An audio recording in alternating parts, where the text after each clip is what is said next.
नमस्कार बंधुरा आमार चैनेले आपनादेर सबाइके स्वागत जानाई।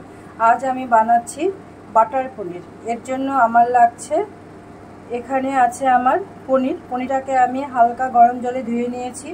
एखाने आमार गरम जल आछे, बाटार तो लागছেই, बाटार आछे, एखाने सादा तेल निয়ে নিয়েছি, एखाने किशमिश, काजू बादाम, पोस्तो, एखाने आछे गरम मसला, लवंग, एलाच, दारचिनी থেতো करा, একটা তেজপাতা নিয়ে নিয়েছি, আদা বাটা, এখানে আছে কসুরি মেথি, কাশ্মীরি লঙ্কা গুঁড়ো, হলুদ গুঁড়ো, লবণ স্বাদ মতো নেবেন, টমেটো পেস্ট, গোলমরিচ, কাঁচা লঙ্কা।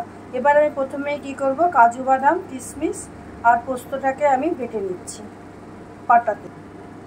গোলমরিচ, কাঁচা লঙ্কাটাও বেটে নিতে হবে, আপনারা চাইলে মিক্সিতেও বেটে নিতে পারেন। এই যে এখানে আমি পোস্ত, কাজু বাদাম আর কিশমিশটা বেটে নিলাম, আর এখানে আমি গোলমরিচ আর কাঁচা লঙ্কাটা বেটে নিলাম। এবার আমি যেটা করব সেটা হলো প্রথমে এই পনিরটাতে একটু লবণ মাখিয়ে নেব আর হালকা একটু হলুদ দিচ্ছি। পনির কিন্তু সব সময় হালকা করে ভাজতে হয়, একদম কম। এবার কড়াইতে আমি একটু সাদা তেল দিচ্ছি, কড়াই আমার গরম হয়ে গেছে। এবারে আমি পনিরগুলোকে খুব হালকা হাতে ভেজে নেব। এই যে এবারে আমি পনিরগুলোকে ভেজে নিচ্ছি, একদম হালকা ভাজবো। এটা কিন্তু সম্পূর্ণ নিরামিষ একটা আইটেম আমি বানাচ্ছি আজকে, আমি কোনো পেঁয়াজ রসুন দিচ্ছি না এতে, আপনারা চাইলে দিতে পারেন, তবে এটা সম্পূর্ণ নিরামিষভাবে আমি করব। আপনারা চাইলে পনিরে লবণ না মাখালেও হবে, আপনারা তেলেও একটু লবণ হলুদ দিয়ে দিতে পারেন। এই যে আমার পনিরটা ভাজা হয়ে গেল, এবারে আমি উঠে নেব। আমি পনির জাস্ট এইটুকুই ভাজি, এর বেশি ভাজি না।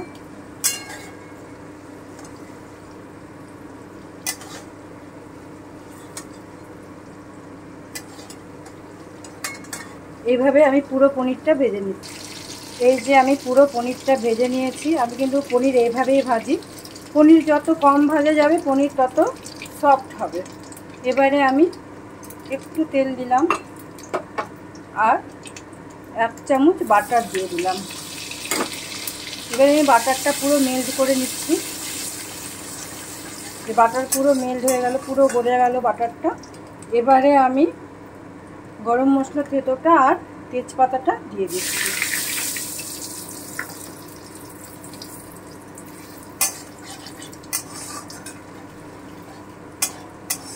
এবারে আমি কাজু বাদামের পেস্টটা দিয়ে দিচ্ছি।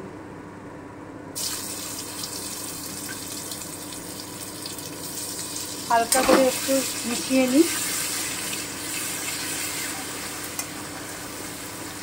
এটা কিন্তু খুব ইজি এবং খুব সহজে, খুব তাড়াতাড়ি হয়ে যাবে। এবারে আমি গোলমরিচ আর কাঁচা লঙ্কার পেস্টটা দিয়ে দিচ্ছি।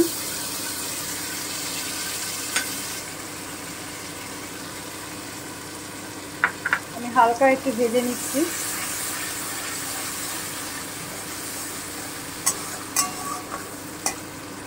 আমি আদা বাটাটা দিয়ে দিলাম।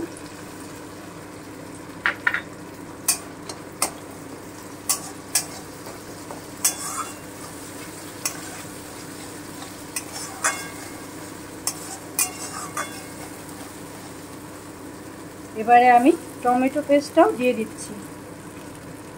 আমি কিন্তু এ পর্যায়ে কোনো জল দেব না, কারণ টমেটোর ভেতরেও তো জলটা থাকে, এটা দিয়ে এটা কষবে। এবারে আমি স্বাদ মতো লবণ দিয়ে দিচ্ছি,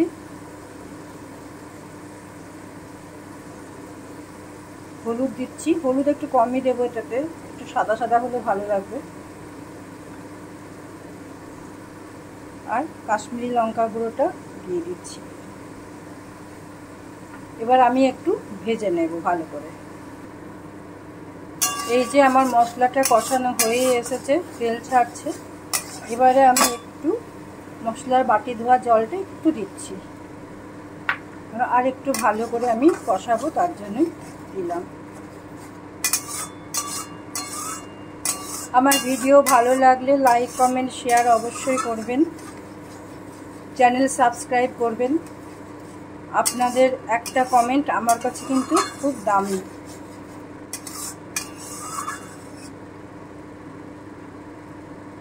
পাশে থাকবেন। আমি এবার একটু 10 মিনিট খুব ভালো করে, কম আছে আঁচটা আমি একদম কমিয়ে দিয়েছি, কম আছে, খুব ভালো করে কষিয়ে নেব। খুব তাড়াতাড়ি হয়ে যায় এই রান্নাটা। এই যে আমার মশলাটা কষানো হয়ে এসেছে, এবারে আমি পনিরটা দিয়ে দিচ্ছি। পনিরটা দিয়ে দিলাম। সবসময় যে বেশি মশলা দিলেই মানে রান্নাটা ভালো হবে তা কিন্তু নয়। অনেক সময় খুব কম জিনিসপত্র দিয়েও খুব ভালো একটা আইটেম তৈরি হয়। এবারে আমি একটু জল দিচ্ছি, খুব কম, এই হাফ কাপ মতো একটু জল দিলাম। এবার আমি 10 মিনিট এটা ফুটিয়ে নিচ্ছি, অবশ্যই কম আছে, কারণ পনিরটা তো আমি খুব কম ভেজেছি। পনিরটা যাতে একটু সেদ্ধ হয়ে যায়। এই যে পনির একদম নরম হবে, এরকম নরম হবে পনিরটা। জাস্ট 10 মিনিট কম আছে একটু ফুটলেই আমি কসুরি মেথিটা দিয়ে নামিয়ে নেব। এই যে তৈরি আমার বাটার পনির। এবারে আমি কসুরি মেথিটা দিয়ে দিচ্ছি, জাস্ট একটু হাতে এইভাবে একটু ঘষে নেব, নিয়ে দিয়ে দিচ্ছি। আপনারা চাইলে বাটার দিয়ে একটু ভেজেও নিতে পারেন।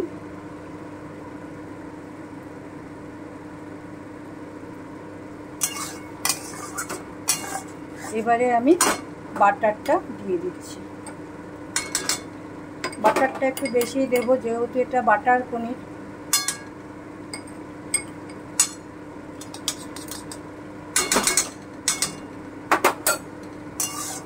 দেখুন কালারটা,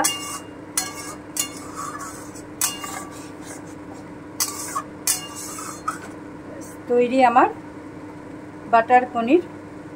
এবারে আমি গ্যাসটা অফ করে দিলাম, একটুক্ষণ ঢেকে রাখবো, ঢেকে রাখলাম একটুক্ষণ।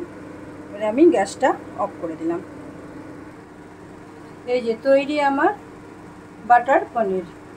Thank you for watching my video. সবাই ভালো থাকবেন, সুস্থ থাকবেন, অবশ্যই সাবধানে থাকবেন।